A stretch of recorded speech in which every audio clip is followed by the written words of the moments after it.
बहुत अरसा पहले की बात है। दुनिया के नक्शे पर एक ऐसी सल्तनत थी जो आम आंखों से नजर नहीं आती थी। उसका नाम था गुलजार सल्तनत। ये एक ऐसा देश था जहाँ जमीन नर्म गुलाबी थी, हवा में फूलों की खुशबू रची होती और दरख्तों से झरनों जैसी मौसीकी बहती। मगर उस सल्तनत का एक राज था। यहाँ हर रंग के फूल खुलते सिवाय नीले फूलों के। कहा जाता था कि नीला फूल सिर्फ तब खुलेगा जब उस जमीन पर कोई ऐसी लड़की कदम रखेगी जिसका दिल बेहद सच्चा, नर्म और रोशनी से भरा हो। ये बात बादशाह और मलका को मालूम थी और वो बरसों से एक ऐसी बेटी की दुआ कर रहे थे जिसके कदमों से नीले फूल खुल जाएं। आखिरकार एक रात चांदनी में जब आसमान नीला और चमकता था, मलका के यहाँ एक बेटी पैदा हुई। उसका नाम रखा गया नीलम। जैसे ही नीलम ने पहली बार आंख खोली, महल के बाग में एक कोने में नीला फूल खुल गया। सब हैरान रह गए। ये नीले फूलों की शहजादी है, बादशाह ने आहिस्ता से कहा। लेकिन खुशियों का ये लम्हा ज्यादा देर न टक सका। इसी सल्तनत में पहाड़ों के पीछे एक तारीक वादी में जादूगरनी जोराबा रहती थी। वो रोशनी और फूलों की दुश्मन थी। जब उसे खबर मिली कि नीला फूल खुल गया है, वो भड़क उठी। अगर वो लड़की बड़ी हो गई तो मेरी अंधेरी ताकतें मिट जाएंगी, उसने चलाकर कहा। एक रात जब महल में सब सो रहे थे, जोराबा ने जादुई धुंध में लिपटी एक गुड़िया भेजी जो नीलम के गहवारे में आहिस्ता से आकर बैठी। गुड़िया के छूने से नीलम की आंखें बंद हो गईं और वो गहरी नींद में चली गई। जादूगरनी उसे चुरा कर तारीक जंगल के किनारे छोड़ आई और उसे ऐसा जादू दिया कि कोई उसे पहचान न सके। सुबह हुई तो महल में कहराम मच गया। बादशाह ने जमीन आसमान एक कर दिया, लेकिन शहजादी का कुछ पता न चला। नीला फूल भी मुरझा गया। यूं लगता था जैसे फूलों की सल्तनत की रोशनी बुझ गई हो। उसी वक्त जंगल के एक कोने में एक बूढ़ी औरत लकड़ियां चुन रही थी। अचानक उसे झाड़ियों में एक मध्यम सी आवाज सुनाई दी, एक बच्चे की रोने की आवाज। जब वो करीब गई तो देखा कि एक खूबसूरत सी नन्ही बच्ची जमीन पर लेटी है, नीले कपड़ों में लिपटी हुई। अरे हाय, कौन है ये जंगल में अकेली? बूढ़ी औरत ने उसे अपनी चादर में लपेटा और अपने झोंपड़े में ले आई। उसने बच्ची का नाम रखा नीलम, क्योंकि वो लड़की जहाँ भी कदम रखती वहाँ जमीन पर हल्के नीले फूल नमूदार हो जाते। बूढ़ी औरत ने उसे माँ की तरह पाला, उसे सच्चाई, मेहनत, दुआ और नरमा सिखाई। साल गुजरते गए, नीलम बड़ी होती गई और साथ साथ उसके अंदर कुछ अजीब सी ताकत भी परवान चढ़ती गई। जब नीलम 16 साल की हुई तो वो रात को एक अजीब ख्वाब देखने लगी। हर रात एक नीला परिंदा उसके सामने आता और बोलता, वक्त आ गया है, वापस चलो, तुम्हारी सल्तनत तुम्हारा इंतजार कर रही है। नीलम हर सुबह जागकर हैरान होती, मगर एक अजीब सी कशिश उसे जंगल से बाहर निकलने पर मजबूर करने लगी। उसे बूढ़ी औरत से बेहद मोहब्बत थी, मगर वो अब दिल की आवाज को नजरअंदाज न कर सकी।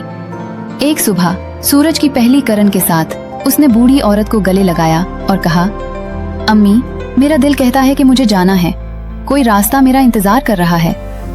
बूढ़ी औरत ने आंसू छुपाते हुए उसके माथे को चूमा। जाओ बेटी, वक्त आ गया है, जो तुम्हारी तकदीर है उसे पूरा करना है।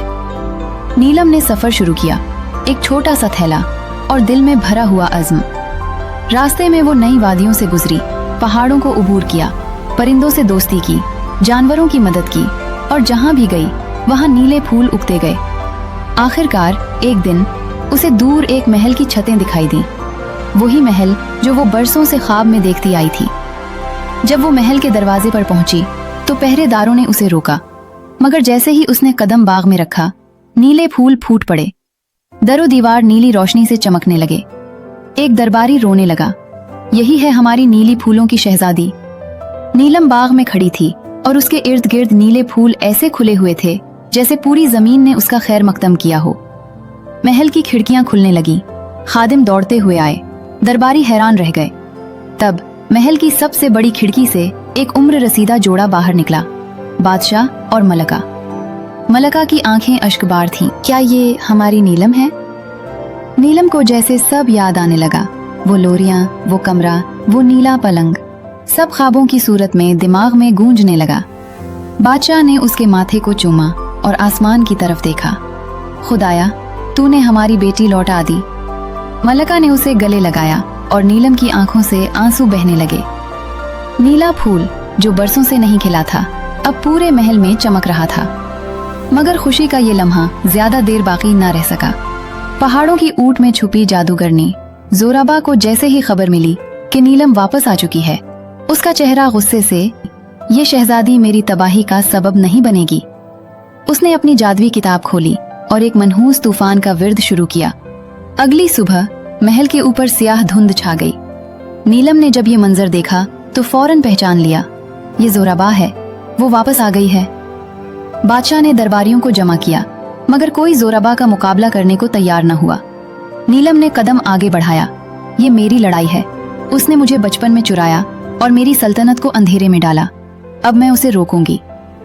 मलका ने डरते हुए कहा, बेटी वो बहुत ताकतवर है, तुम अकेली हो। नीलम ने आहिस्ता से कहा, नहीं, मैं अकेली नहीं, मेरे साथ सच्चाई है, रोशनी है और नीले फूलों की ताकत है। उसने नीले फूलों से बनी एक माला अपने गले में डाली और हाथ में एक नीला चिराग पकड़ा जो बूढ़ी औरत ने उसे दिया था। नीलम अकेली अंधेरे के जंगल की तरफ निकली जहां जोराबा उसका इंतजार कर रही थी। जैसे ही नीलम पहुंची, जमीन फटने लगी, आसमान से आग बरसने लगी। जोराबा ने चलाकर कहा, वापस चली जाओ शहजादी, वरना तुम्हारा अंजाम मौत होगा। नीलम ने नीला चिराग बुलंद किया, उसमें से रोशनी फूटी। जोराबा ने जादुई गोला चलाया, मगर चिराग की रोशनी ने उसे रोक दिया। उसी लम्हे जोराबा की आंखें पथरा गईं, उसका जिस्म जामिद हो गया और वो एक संगी मुजस्समा में बदल गई। नीलम वापस महल पहुंची जहां सब उसके इस्तकबाल में मुंतजर थे। उसकी फतह का जश्न मनाया गया। उसने बूढ़ी औरत को महल में बुलाया और कहा, ये मेरी माँ है जिसने मुझे जिंदगी दी, सच्चाई दी। बूढ़ी औरत की आंखें नम हो गईं। नीलम ने आसमान की तरफ देखा और कहा, मेरे अंदर की रोशनी, मेरे रब का करम और मेरी माँ की तरबियत, यही मेरी असल ताकत है। और इसी लम्हे पूरे देश में एक साथ नीले फूल खुल गए, हमेशा के लिए।